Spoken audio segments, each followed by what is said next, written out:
안녕하십니까. 맥체인 성경 읽기 사무엘하 3장, 고린도전서 14장, 에스겔 12장, 시편 51편. 첫 번째, 사무엘하 3장, 하나님의 뜻을 거스르지 않는 왕권의 전환. 본문 이해에 도움이 되는 배경과 맥락을 소개합니다. 다윗과 사울 집안 사이의 전쟁은 시간이 지날수록 다윗은 강해지고 사울은 약해지는 방향으로 전개됩니다. 이 과정에서 핵심 인물 아브넬은 사울의 아들 이스보셋에게 모욕을 당하자 다윗에게 충성을 돌리며 이스라엘 전체를 다윗에게로 이끌 결단을 합니다. 다윗은 이 조건으로 미가를 다시 데려오기를 요구합니다. 그러나 유력자 요압은 아브넬을 의심하여 결국 그를 죽입니다. 다윗은 이 사건과 철저히 선을 긋고 애도함으로써 자신의 정권이 폭력으로 세워진 것이 아님을 분명히 합니다. 이 장은 하나님의 기름 부음과 인간 정치 사이의 긴장을 보여줍니다. 본문의 중요 구절을 소개합니다. 사무엘하 3장 1절 2절. 사울의 집과 다윗의 집 사이의 전쟁이 오래매 다윗은 점점 강하여 가고 사울의 집은 점점 약하여 가니라. 다윗이 헤브론에서 아들들을 낳았으되 맏 아들은 암논이라 이스라엘 여인 아히노암의 소생이요.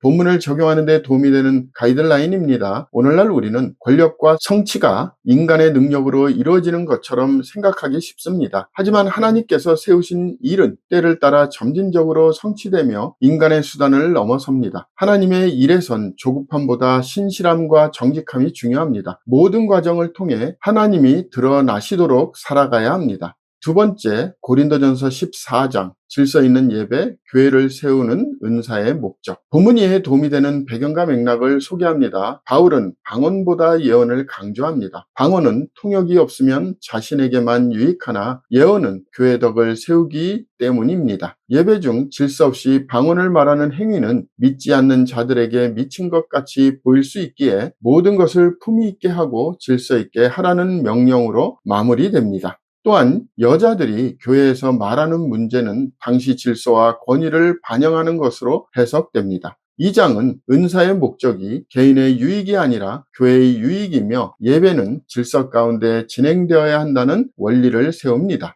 본문의 중요 구절을 소개합니다. 고린도전서 14장 4절 5절. 방언을 말하는 자는 자기의 덕을 세우고 예언하는 자는 교회의 덕을 세우나니 나는 너희가 다 방언 말하기를 원하나 특별히 예언하기를 원하노라. 만일 방언을 말하는 자가 통역하여 교회의 덕을 세우지 아니하면 예언하는 자만 못하니라. 본문을 적용하는 데 도움이 되는 가이드라인입니다. 오늘날 우리는 성령의 자유와 은사를 강조하면서도 질서와 공동체를 경시할 때가 있습니다. 그러나 참된 성령의 역사는 교회를 세우며 혼란이 아닌 평안을 줍니다. 예배는 하나님께 드리되 공동체를 위한 배려와 존중 안에서 이루어져야 합니다. 말씀과 은사가 균형을 이룰 때 건강한 예배가 세워집니다. 세 번째, 에스겔 12장, 보이지 않는 심판의 날 경고를 무시한 세대. 본문 이해에 도움이 되는 배경과 맥락을 소개합니다. 하나님은 에스겔에게 짐을 싸서 이스라엘이 포로로 끌려가는 상징 행위를 명하십니다. 이는 예루살렘 멸망과 왕의 도피를 예언하는 메시지입니다. 그러나 백성은 묵시는 여러 날 후의 일이라 라고 무시합니다. 하나님은 이에 대해 내가 한 말이 이루어지리라 나 주 여호와의 말이니라고 경고하십니다. 이 장은 하나님의 심판 경고를 무시하는 백성과 그것을 극복하지 못한 예루살렘의 현실을 상징 행위와 직접적인 메시지를 통해 보여줍니다. 본문의 중요 구절을 소개합니다. 에스겔 12장 27절 28절. 인자야 이스라엘 족속의 말이 그가 보는 묵시는 여러 날 후의 일이라 그가 멀리 있을 때에 대하여 예언하였다 하느니라. 그러므로 너는 그들에게 이르기를 주 여호와의 말씀에 나의 말이 하나도 다시 더디지 아니할지니 내가 한 말이 이루어지리라 나 주 여호와의 말이니라 하셨다 하라. 본문을 적용하는 데 도움이 되는 가이드라인입니다. 오늘날 우리는 하나님의 말씀을 먼 이야기처럼 여기며 현실의 선택을 자기 판단에 따라 결정하려 합니다. 그러나 하나님의 말씀은 반드시 이루어지고 그 날은 예고 없이 임합니다. 회개와 순종은 미루는 일이 아니라 지금 결단해야 할 일입니다. 하나님의 오래 참으심을 가볍게 여기지 말아야 합니다. 오늘의 마지막 본문 시편 51편 회개의 영 진실한 중심으로 드리는 기도. 본문 이해에 도움이 되는 배경과 맥락을 소개합니다. 이 시편은 다윗이 밧세바 사건 후 선지자 나단의 책망을 받은 뒤 드린 참회의 시입니다. 나의 죄악을 말갛게 씻으시며 내 속에 정한 마음을 창조하시고 우슬초로 나를 정결하게 하소서와 같은 표현은 형식이 아닌 진정한 내면의 변화를 갈망하는 고백입니다. 다윗은 단지 죄의 용서를 넘어서 성령이 떠나지 않기를 간구하며 하나님께서 구하시는 제사는 상한 심령이라 라고 말합니다. 회개는 감정이 아니라 하나님 앞에서의 진실한 자복과 변화를 향한 의지임을 보여주는 시편입니다.